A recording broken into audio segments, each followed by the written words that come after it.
കോഴിക്കോട് പേരാമ്പ്രയിൽ യുവാവിനെ ആക്രമിച്ച വാഹനവും പണവും കവർന്ന കേസിൽ 3 പ്രതികൾ അറസ്റ്റിൽ.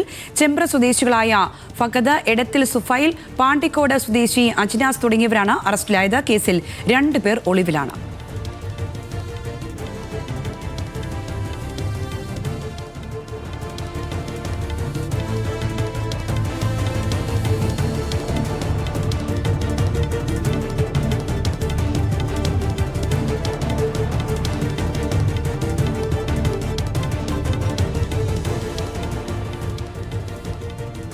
രതീഷ് വാസുദേവൻ കൂടുതൽ വിശദാംശങ്ങൾ പങ്കുവയ്ക്കും. രതീഷ്, ഈ സംഭവം എന്തായിരുന്നു? ഈ പ്രതികളിലേക്ക് പോലീസ് എങ്ങനെയാണ് എത്തിച്ചേർന്നത്? അറസ്റ്റ് അടക്കമുള്ള കാര്യങ്ങൾ എത്തരത്തിലായിരുന്നു?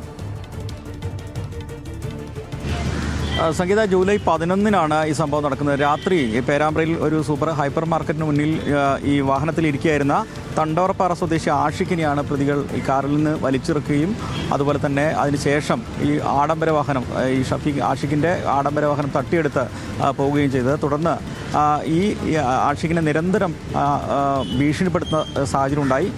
ഇവർ തമ്മിലുള്ള സാമ്പത്തിക തർക്കങ്ങളാണ് ഇത്തരത്തിൽ ഒരു നീക്കത്തിലേക്ക് ഈ പ്രതികളെ പ്രേരിപ്പിച്ചത്. ഇതിലുള്ള 3 പ്രതികളെയാണ് ഇപ്പോൾ അറസ്റ്റ് ചെയ്തിട്ടുള്ള. 2 പേർ ഒളിവിലാണ്. സിറാജ്, ഷമീർ. ഈ ഷമീർ ഇപ്പോൾ വിദേശത്തേക്ക് കടന്നതായാണ് പോലീസിന് ലഭിക്കുന്ന സൂചനകൾ. എന്തായാലും അത്തരത്തിൽ കർശനമായ പരിശോധനയുണ്ട്. ഈ സിറാജിനെ കണ്ടെത്താനുള്ള ശ്രമം ഊർജിതമായി പോലീസ് നടത്തുന്നു. എന്തായാലും ഇത്തരത്തിൽ സാമ്പത്തിക തട്ടിപ്പുമായി ബന്ധപ്പെട്ട നിരവധി തട്ടിക്കൊണ്ടുപോകലാണ് കോഴിക്കോട് ജില്ലയിൽ പല ഭാഗത്തും ഉണ്ടായിട്ടുള്ളത്. ഈ വിഷയം തന്നെ പോലീസ് ഗൗരവത്തോടെ എടുക്കുന്നുണ്ട്. എന്തായാലും സിറാജിനെയും ഈ വിദേശത്തേക്ക് പോയ ഷമീറിനെയും കണ്ടെത്തി തിരിച്ചു കൊണ്ടുവരുന്നതിനുള്ള നടപടികളാണ് പോലീസ് ഇപ്പോൾ ഏർപ്പെട്ടുകൊണ്ടിരിക്കുന്നത്. എന്തായാലും വ്യാപകമായ തിരച്ചിൽ ഇത് സംബന്ധിച്ച് പോലീസ് ആരംഭിച്ചിട്ടുണ്ട്. സംഗീത. ശരി രതീഷ്.